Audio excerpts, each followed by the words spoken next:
What? What's this, Mike? You're doing another semi-trailer project? But we weren't even sure if you liked the first one. Yeah, well, yes and no. You'd be right about that. No, we are indeed embarking in another semi-trailer build, and let me show you exactly what I've done so far and what I intend to do.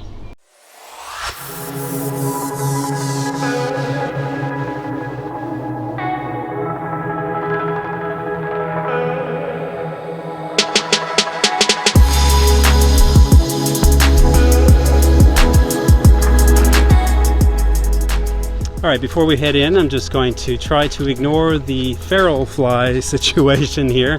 It's a rather hot day, 35 degrees and storm coming, so I'm just going to try to ignore these things and tell you a little bit about P2, which if you didn't know about it already, it was the affectionate name for our second trailer, P being P for Pan, Pantech, which is a type of semi-trailer.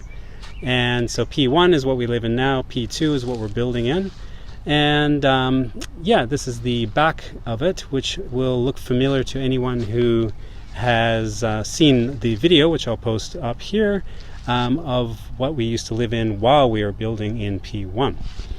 So I just thought I'd give you the kind of a roundabout look at P2. We painted it green on the side that's towards our hosts, whose land it is, just so it blends into the background a little bit more and isn't this glaring white, big white box. It will have some windows cut into it eventually, where we're going to put some awnings on the outside.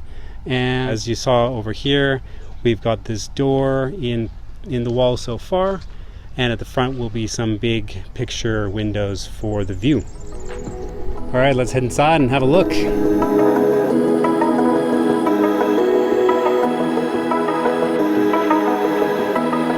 All right, we'll just come into the future bedroom slash hobby workspace and look at this first. So this place is basically divided in half. From the entryway, you come in through the guest room door, and immediately on the side here we'll have a Murphy bed that will reside in this area. We've built and then above that there will be a bit of lighting and stuff like that. Below, I've built some slide-out drawers, and that's for a little extra storage. And then above the door, we'll see that we have a little bit of storage as well, maybe for somebody's bags if they have a suitcase or something like that. So what's different about the development of this particular trailer versus the first one is that it will be a much simpler project, and it already is. Whereas the first one was, obviously built for comfort and, aesthetic, and also, it's going to be our primary home. This one has been seen as a secondary kind of item. And so as such, we're going to really keep the aesthetic trim, I suppose, to a minimum. There won't be a lot of the kind of little Moroccan details and all that kind of stuff that we had in the first one.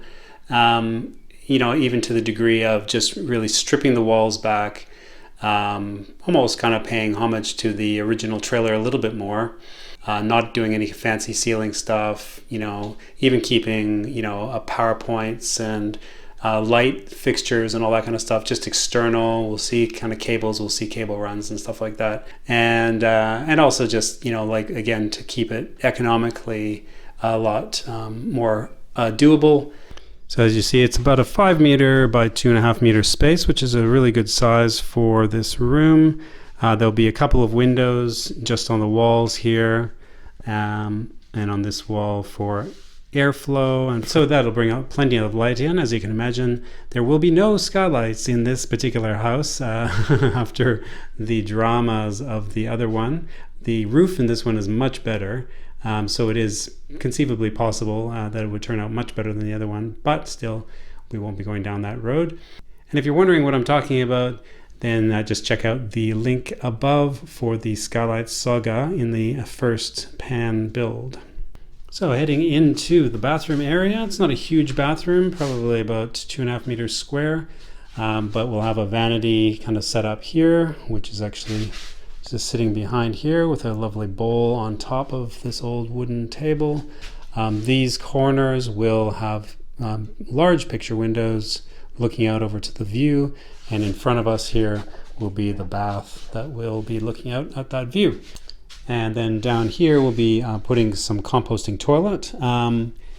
We'll be doing something a little bit different with the toilets here. I'll go into greater depth and do a bit of a deep dive on the composting toilet situation. Largely we've loved how our setup is, but there is a couple little things that we'd like to improve on, and yeah, I'll explain why in another video, but that will be a little bit of a change from the way we've done things before. So in the end, this room will have a bit of a vintage colonial kind of look, a bit of a holiday feel, cane, kind of bright walls, warm woods, and yeah, just sort of a generally relaxed and cozy feel. One thing that's kind of neat in this space at the moment is that it is the sort of last vestige of reminder of what this kind of space looked like when we lived in it and when we bought it, because it's basically the same. It has no windows in it. It just has that door in it now, which brought a lot more light in, and that end window that was always there when we were living in it. But yeah, it's still got the blue walls and the boxy kind of dark interior. So yeah, it'll be interesting when it's all covered over, but at the same time, this is kind of gives us the last look of what that other one looked like as well before we even got building in it.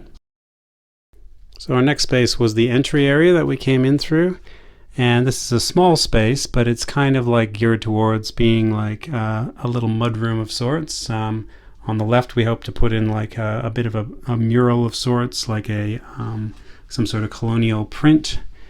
And yeah, it's got this lovely piece of timber that we bought. It's a single slab of 100-year-old. I wish I remembered what the wood was. Wood. Anyways, we'll have some timber flooring in here, so it'll be a cozy place to kind of come into when you arrive. So when you're inside this room, then we can close it all off. But this takes us into the storage area. And the storage area is reasonably big. So I wanted to spend too much time in here because it's a storage room and that's not that exciting, but it's essentially built per purpose, as with everything else. I've got plenty of shelving all over the place here for different things. I've got my workspace, which basically has all my tools in it, and I've created this workbench. And so it's just a thick single span that comes across, and I can sit at it to work. And then when I want it out of the way, we can still actually open these back doors and give me access if I need to. Say if we had to bring something big in or just wanted some light. Put in lights, and it'll have also a window punched into it as well to bring in some natural light. And yeah, it's just a great space with all my tools and screws and just a little workspaces around to do stuff. It's made it very easy for us to kind of have bulk stores, my sports equipment. Yeah, and we're just going to keep it really simple in here. I'm not going to finish the walls off at all. Pretty much what you see here is what it's going to be. One thing that was pretty cool was to be able to take advantage of these racking systems that we've got built into the wall. So we can get these special bars that snap into any of these brackets and then can support hundreds of kilos of weight above our head, which is really handy and just gets more stuff out of the way.